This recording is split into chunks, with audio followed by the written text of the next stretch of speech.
Hello and welcome to the 43rd Asian American International Film Festival. We're really lucky to have director Alice Gu here for this special Q&A for her film, The Donut King. Before we get started, I want to thank our community partners for being a part of this event. All-Deaf, Syriac, Gaganong, and Gaganong College Edition. Thank you to our community partners. We really wouldn't be able to do it without them. Alice, thank you so much for being here. If you can just introduce yourself briefly and maybe do a quick synopsis of the film. Hello, thank you, Winton, for having me. My name is Alice Gu. I am the director of the Donut King film. It's a documentary about the Donut King, Ted Ngoy, who was a Cambodian refugee who arrived in the United States in 1975 and changed the world of donuts as we know it. Within 3 years of arriving here, became a millionaire and helped tens of hundreds of refugees, sponsored them, taught them to bake donuts. So it's a little bit of a history lesson. It's a little bit of a pop culture, adventure into the world of donuts, and everything you thought you knew about donuts. It all starts with Ted Ngoy. Yeah, I mean, I think Ted's story is so interesting, and he's such an interesting character himself. I had read that you had just kind of called one of the donut stores to try to get to Ted. What was that like, Yeah. and what was Ted like to work with, essentially? So I did. I cold called DK's Donuts in Santa Monica. And if anybody has ever done a cold call before, it's pretty uncomfortable and really awkward. And I was fully expecting uncomfortable and awkward. But to my surprise and delight, actually, instead of an older Asian person answering the phone with accented English, it was a really young sounding girl who spoke perfect English. And I was like, hey, I gave her the cold call, and she said, well, you've called the right person. I can help you. Ted is my great uncle. Like, that was my first attempt at reaching him. And she said, are you on Facebook? I can put you guys in touch. And maybe a day or two later, we were talking over Facebook chat or Facebook audio.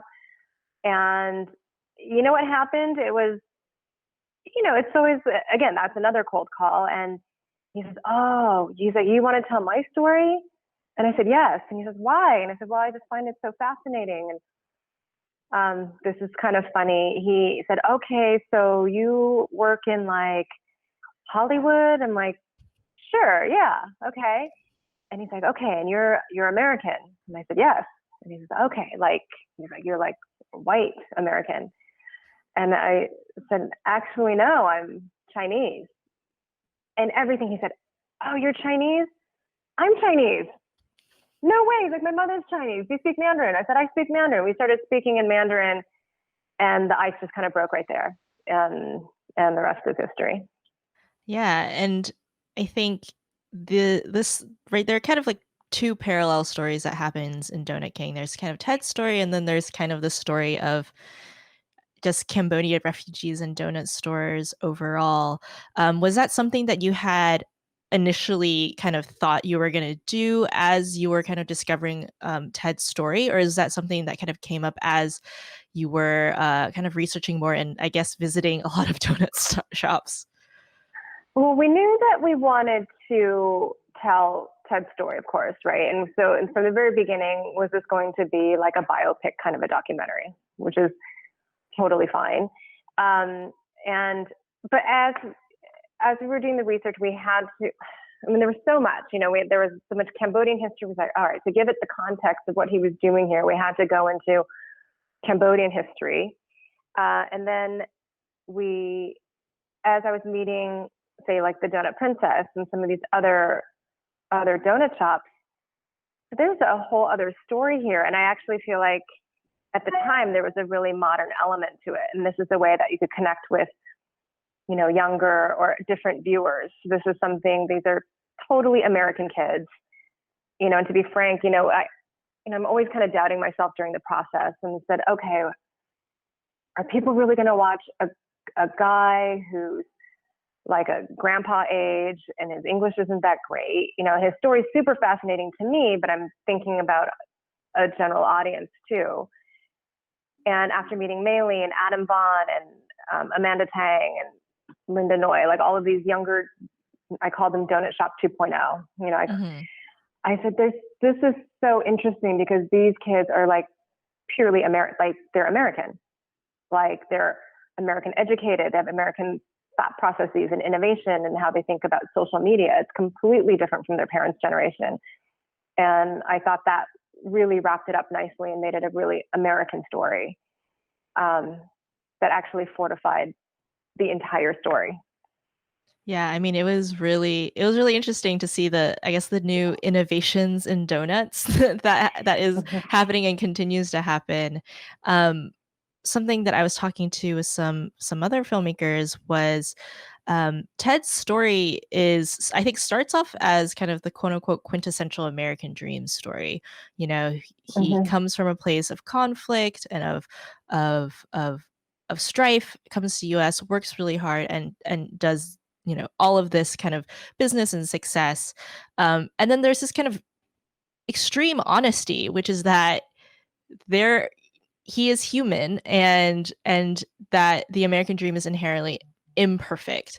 And the honesty and the transparency of, what Ted's life, post success, I think has been really striking to some of the audience because it is kind of he ends up not being like a good, quote unquote, good guy.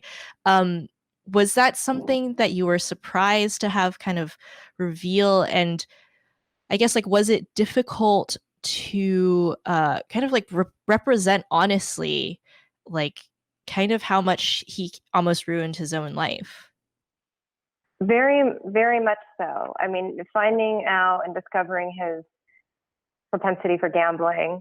I mean, first of all, as an Asian American, thankfully my parents didn't have this issue, but I think a lot of Asian American kids are like, oh, right, gambling, like that is the vice of Asian men. Hmm.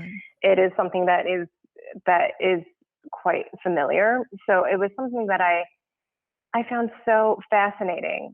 And also for me personally, when it's stories about just a saint, it doesn't make it as relatable. And he portrayed Ted honestly and authentically as an imperfect man, I thought was so much more complex and interesting, and it was, I mean, he's incredibly inspiring to me, as somebody who was born here in the States and had every opportunity within my reach.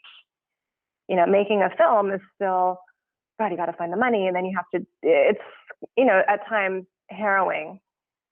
And every time we'd hit a little speed bump, I'm like, okay, Ted did it. Like, you just have to push through. Like, things are not that hard. If funding falls through for the film, I can certainly find it somewhere else. And so having a bit of relatability, having a tale that was inspirational. And again, it wasn't somebody whose life's like, oh, okay, well, everything worked out for that guy because his life was so perfect and so charmed. No, he had lots of speed bumps along the way, just like I feel like we all do. And it offered a little bit of relatability. And ultimately, I wanted the story to be really inspiring, warts and all. Hmm. Yeah. And for anybody watching, if you have any questions for Alice, feel free to drop them in chat and we'll read them if appropriate. Um, Something that you had mentioned was that, you know, the connection that you guys made as people of essentially the Chinese diaspora, right? Um, how was it, not exactly translating, but how was it diving into and then kind of depicting some of the Cambodian aspects of Ted's story and of the stories of so many of these donut shops, um, especially in regards to Cambodian culture and history, for not only us as an audience as Asian Americans, but kind of for the broader audience as well. Well, I think Cambodia, I've had the fortune to go a couple of times for this film. It is an extraordinary place. It is extraordinarily beautiful. The food, the culture. I mean, and I think the kind of layman would recognize Cambodia as Tomb Raider, right? That was a lot of people's like introduction to Cambodia is is Angkor Wat, Tomb Raider, and Angelina Jolie's kid. And then they've maybe loosely heard of Pol Pot and genocide and some bad stuff that went on. But I would say, even asking Cambodian Americans of this generation, I'm like, all right, well, who was Pol Pot, and what was this all about? And they're like, oh, he was a really bad guy. I'm like, okay, but like, why? And a lot of people, it's not very clear. It's not something that a lot of us really know a lot about. And delving into it deeper, what happened in that region and the destabilization of that region, we couldn't get too deep into it, but it was a lot of American foreign policy at the time. And so we wanted to just dip into it enough to give it context, but we really wanted to show Cambodia, again, before and after, what this country was. And also, since they had to flee, and in the words of Chuang Pek Lee, that's Donut Princess's mom, when she left, she said, goodbye, Cambodia, I'm never coming back again. What really, really wanted me to show, to portray Cambodia in this really authentic light was,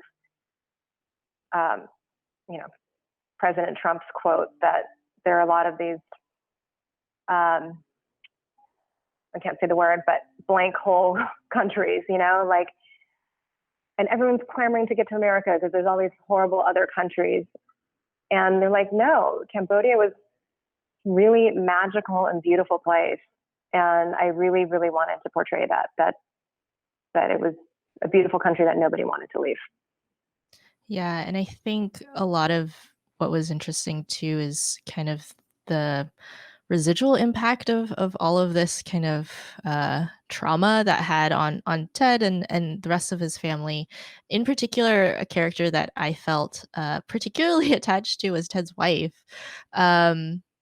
Because early on, like we don't know that they're separated, and she is still so supportive, even when we do find out. Was it difficult to connect with her? And was it difficult to kind of get kind of these really honest comments about Ted and her lives to be on film? It was. It took a lot of time, a lot of coaxing, a lot of convincing, a lot of trust building until she agreed to talk with me. And she said, yep, I'll say everything, the good, the bad, the ugly. But it is hard because you're asking them to go back into these very traumatic times in their lives that now that they're safely in the US, it's like a nightmare that they don't necessarily want to open up again. So I'm very grateful that they trusted me enough to open up and tell me these stories. And also, I just feel like it's so important. Without these stories, what are we, in present day, in our future? We need the power of storytelling to know where we came from, to learn from our mistakes, to understand humanity a little better. Yeah, definitely. I think, trust and access are kind of fundamental documentary filmmaking.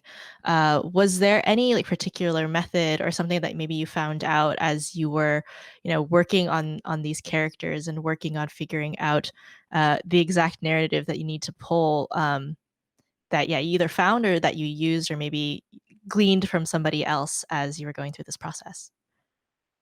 It all actually unfolded pretty organically. The first with the people who are the more willing, so one of that would be like the Donut Princess. In the beginning, I was like, hey, can I talk to your mom?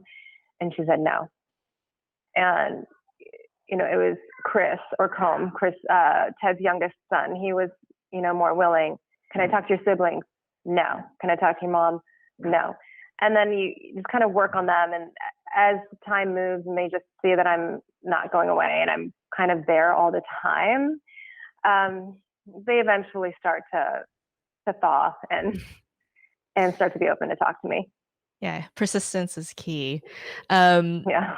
The other part of the film that I think is really, really striking is the cinematography, is the visuals of it, and I think partially it's due to because donuts look beautiful. Yeah. but your background is as a DP. Is there, I guess, do you have any tips on how you make food look so good? And then also making sure that the footage matches with what the footage that you're getting with Ted and with the other subjects are, so it still feels like a cohesive whole. Yes, my background is as a DP, and fun fact, I was also a DP in commercials, and particularly food for a number of years. So I actually got to learn from the kings of tabletop of how to make food look good and how to make things look delicious. So doing the Donut King, I knew immediately that we had to make the audience hungry. Like, we were going to be delving into some pretty serious and heavy subject matter. It doesn't get more serious than genocide and losing family members and war. But I knew, I said, this is too good. I always have a way out. I can go right back to donuts at any time. Just when the audience is like, oh my God, this is so heavy, we bring it back to donuts. Oh my God, I love donuts. I just need one right now. So, thanks to, a lot of the donut shop owners, we had them make all their most special donuts. We had to film them. We had to, again, make the audience drool and hungry for it. And it was, from our donut research, 96% of Americans love donuts. And the comment that I've heard the most from people after watching the film is, oh my God, I immediately ordered Grubhub and I got DK's donuts. If you don't want a donut after this, there's something seriously wrong with you. And so I feel like I did my job. So doing it, yeah, always make sure you light it well. If you're doing food, the donut's raining. Study the food in commercials when you see like a flavor explosion or things that are splitting in half and sprinkles that are going on. That's the stuff that makes it really dramatic and beautiful. Yeah, I mean, do you feel like you could make donuts now, having watched so many different people make so many donuts? I think it is still a really special skill. Like, you can really, these Cambodian bakers, they've been at it for years, if not decades. In the case of BC's Donuts, the granddaughter, Gwen, she's like, he still has his touch. And Grandpa's almost 80 years old. I mean, it's like he can do it in his sleep. Or Chuang, those are all her secret recipes, her secret cream. She's there on her hands, on her feet all day. Her hands, again, like squeezing the cream. It's not just anybody. You have to have the magic touch. Yeah, there's a secret sauce to it. Was there anything that surprised you about this process that you weren't anticipating as you were doing the research and as you were prepping for the shoot? There were a lot of surprising. I mean, there were a lot of things that we had to leave out just in the interest of time. The origin of donuts. It's my own kind of trip down memory lane, and I feel like when I started this, I was like, especially living in Los Angeles, in the neighborhood that I live in, Los Angeles, everybody here is so health conscious. Everybody is so focused on wellness, and they do intermittent fasting, and they juice 4 times a week. And I was like, God, who's eating donuts? And then I go to these donut shops, and it's nonstop business. And again, it's undeniable. 96% of Americans love donuts. And everybody has a cheat day. Skinny girls have a cheat day. Bodybuilders have a cheat day. Celebrities have a cheat day. Like, everybody loves donuts. And that was absolutely cemented in the making of this film. Yeah, I mean, I think donuts, I guess, are the perfect cheat day meal, right? Like sugar and carbs all in one small and mighty package. Yeah. Yes. We have a question from chat from Let Me In 456. Did the shop owners documented in your film get to see it, and how did they react? Oh, they did get to see it, and it's been really, really beautiful. So for BC Donuts, Linda, who's my closest contact there, she loves it. She's like, look, I know it's about Ted, but all I see is my dad, and that's, oh God, we just love her dad, Chai Boon. Mei and Chuang from DK's Donuts. Chuang is like, they'd never done anything like this before. And, I grilled her, I interviewed her for like an hour and a half, 2 hours, I think. And Mei, her daughter, told her, she's like, Mom, you're going to be in you're going to be there for 10 seconds. And she said, oh my God, I was there a lot. She's like, I was pretty good. Like, yes, like you were really, she's like, I've never done this before. I was pretty good. I'm like, you were very, very good. And I feel like having never done something like this before, getting to see their hard work, here and like not celluloid, but you know what I mean, and cellulite, like forever. There's these stories are now captured and they can be seen for future generations. I think it means a lot to them. I'll tell you a secret. So I went to Chuang's house for dinner recently, and she is very religious, and she made me this Cambodian dish called beef lok lak. And Maylee's like, okay, this is really special. She's like, the only other person she's cooked beef for is my dad. Wow. Because they're non-beef eating Buddhists. And she's like, the last time she probably cooked beef was like 20 years ago, and she made it for you. Oh, wow. So, yeah, that was I'm very, very, very, very honored. Yeah, I think we recently did a masterclass with Ramona Diaz, and she says one of the hardest things when it comes to trust and access with subjects is convincing them that their stories are worth, being told and are worth being shown. And clearly, you've created that connection with all of these amazing subjects and characters. I think the thing that a lot of people after the end of the movie, beyond being hungry for donuts, is kind of wondering how Ted is now. So he's back in Cambodia, but like, how is he? Are you guys staying in touch? We stay in touch. He is going to be a friend for life. That is for sure. He sends me messages on Facebook almost every day, and he is really great. He is at peace. He is doing really well. That guy, I've never quite met anyone like him in my life.